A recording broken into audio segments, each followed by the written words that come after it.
What's going on, everybody? King of Dragons 5000 here, coming at you with another figure review.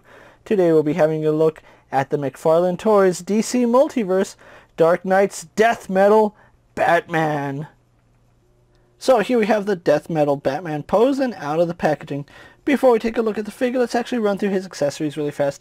Death Metal Batman only comes with one real accessory, and that is his scythe, which looks really nice. It does fit in his hand beautifully. And then of course we do get the DC McFarlane display base.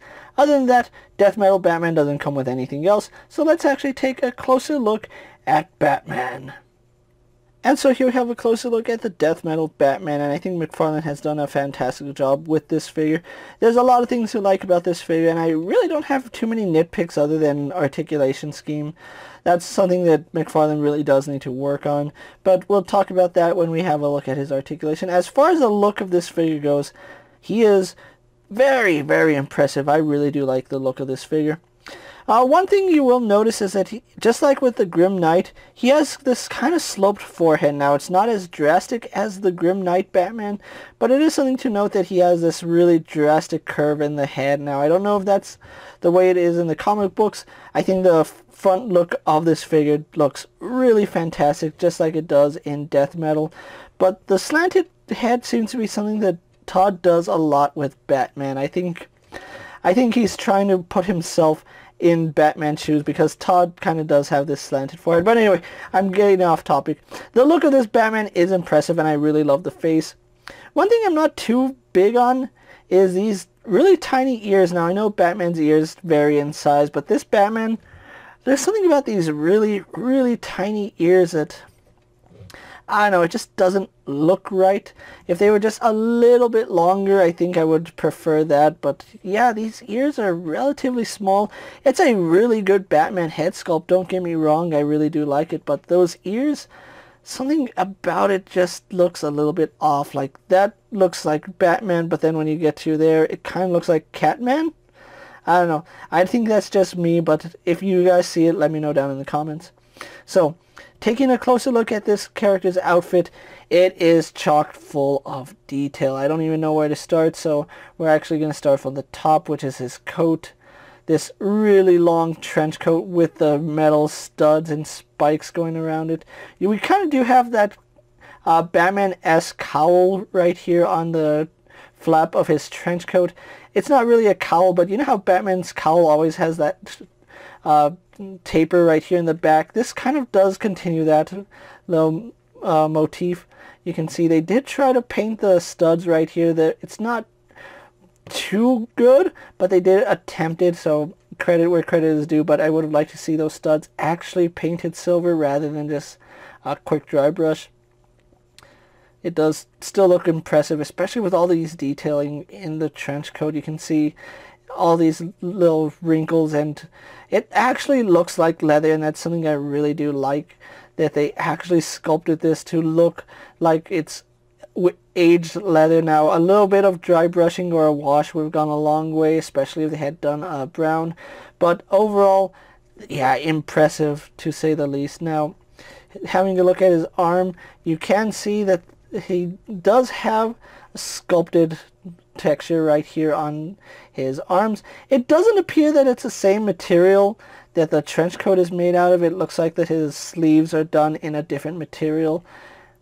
And it's not just by the look of the trench coat, it's actually that this still looks like his undersuit, which isn't a bad thing. But yeah, you do notice that difference in texture, which I think it's a really nice look. You can see he does have the death metal armbands right there. We have his gauntlets right here, which are done in this beautiful silver color with these spikes going on the side. Not off the back like your traditional Batman figure, but yeah, we do have these belts that go around the gauntlets, done exceptionally well. And then we go on to his hands, where he does have these studded gloves, as you can see. Looks really nice. Now, this Batman isn't really Spawn inspired, but because it does look like something McFarlane would draw, I can see why he was drawn to this figure. Now, having a look at this torso, it's one of the best Batman torsos I've seen. There is a lot of texturing in it. There's a lot of detail. You can see just how much detail is in this figure. going all the way to the back. If I can lift up his jacket, you can see that texturing goes all the way around, so really do like that. Really loving this belt. The belt just screams heavy metal with the skulls and chains and the bat insignia right here. This is actually one of the better bat insignias. Now, unfortunately, you can't really get a good look at it because the jacket is glued down up here, and that does cause a problem. As you can see on mine, this side is glued a little bit higher, so this side tends to ride up where this one sits a little more naturally. If I really wanted to, I could peel that off and try gluing it back myself, but I'm not going to do that. Oh, we also do have these straps right here on his trench coat. But yeah, this has death metal all over it. You can see the chains, the skulls. It looks fantastic. We go on to his legs where we have more belts and studs and just everything. Now, it does look like he's lacking paint right here. They could have at least painted this the same color, but I'm guessing that because it's going to be like that most of the time, they didn't bother with it. Unfortunately, I am going to point that out and criticize it, that just because it's on the back of the figure doesn't mean it doesn't need to be painted. It absolutely needs to be painted, especially when you're going to have him on a motorcycle and that's going to be exposed. But we have a look at his knee pads, and you can see they are still in that bat motif. We have the bat signal or symbol right here along with some studs. Then we have his really heavy greaves where we see some straps and buckles and belts. It just screams like Batman's a heavy metal star, kind of like Gene Simmons with the studs and the bands. It's really nice. It's a beautiful looking figure, I'm not going to lie. I love it. And there's even texturing on the inside of his jacket, which is something a lot of companies would ignore. And then we do have some treads on the bottom of his feet. So overall, this Batman is chock full of detail, and I love it. Now, he is kind of tall, and we'll go into that when we have a look at his articulation, but McFarlane normally does run larger scale, so he does fit in scale with some of your other figures. So if you were looking for a 6-inch Batman, this isn't for you. So with that out of the way, guys, let's actually have a closer look at his comparison with other figures you may have in your collection. Here we have Death Metal Batman posed next to a Marvel Legends Cyclops and a DC Multiverse Superman. Here we have Batman posed next to a WWE Elite Scale figure and a Mezco 1/12 Collective Popeye the Sailor Man. Here we have Batman posed next to a Lightning Collection White Ranger and a Star Wars Black Series Mandalorian. And finally, here we have Death Metal Batman posed next to the Dark Knight's Metal Batman and a McFarlane Multiverse Superman. So with the comparisons out of the way, let's actually run through his articulation really fast. Batman here does have quite a bit of articulation. There are some things to note about this figure, so let's actually run through it. He does have a double ball joint here in the neck, which does let him look up quite a bit. He can look down really nicely, so I do like that. We do get some really impressive head tilt for him, so that's really good. It does help when you have him posing on the motorcycle, so his head articulation is really good. Arms are on a ball joint. They do go out to the side really nicely. They're on a ball socket going into the torso, so you can pivot that forward and back, and that does help with posing him on the bat cycle, so I do like that. They, of course, do pivot up and down a little bit. And they do go all the way around, but you can see they do get caught up here. And up here is where the coat is the thickest, so they do kind of push the arms out to the side, but you can get a full 360 out of it. He does have a swivel here at the bicep. We have double bend at the elbow, giving us much better than 90 degrees. You can see he's practically touching his shoulder right there. We have a ball hinge here at the wrist, so it does have in and out movement. We can rotate that to have up and down movement, so I do like that. And of course it rotates on that peg. We do have a ball joint here at the torso, which does go back not too far and doesn't go too far forward at all. We do have, it does move side to side a little bit and rotate. Then we have a second ball joint down here at the waist, which goes back and it goes forward to about there. It would rotate, but it's really stiff on mine, and I don't want to break the figure, so I'm probably going to have to heat that up. But it does rotate, and it does pivot to the side. You can see I really do have to put some force into it, so do be aware that yours might be stiff. Legs do kick forward all the way, no problem. They actually made his crotch piece out of a really soft material, so I do like that.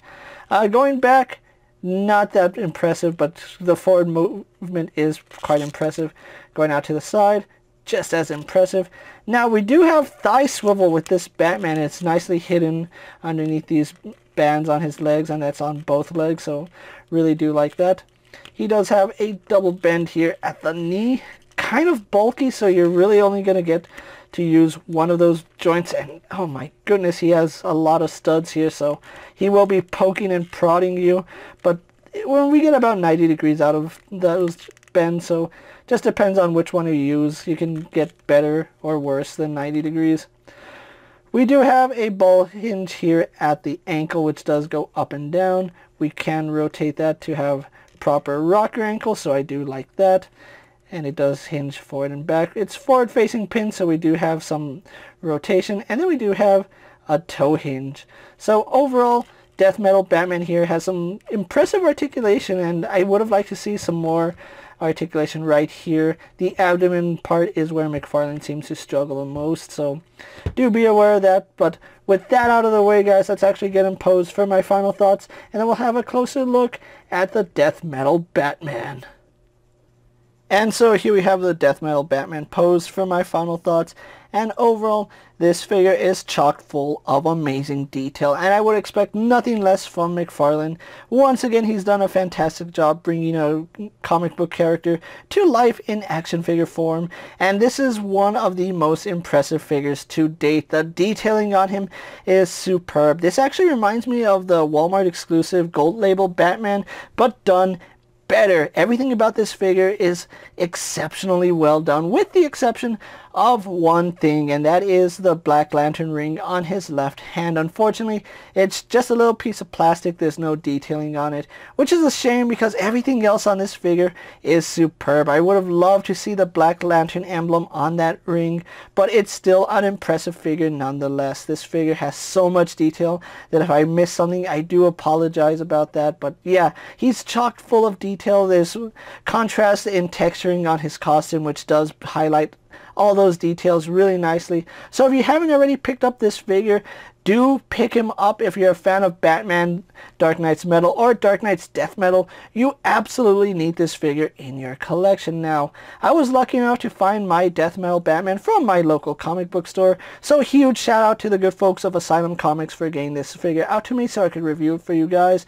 If you haven't found this Batman, he is scheduled to release sometime in the middle of March, so if you haven't found him yet, do be patient. You will eventually find him at retail, and if you do, definitely pick him up. He's one of McFarlane's better figures. With that being said, guys, I'm King of Dragons 5000. Don't forget to like this video, leave a comment, subscribe to my channel. Go ahead and check out all my other action figure reviews as well as all my other multiverse videos. Hopefully you find them informative. As always, if there's a figure you'd like to see me review, let me know down in the comments, and if it's in my collection, I'll definitely have a look at it.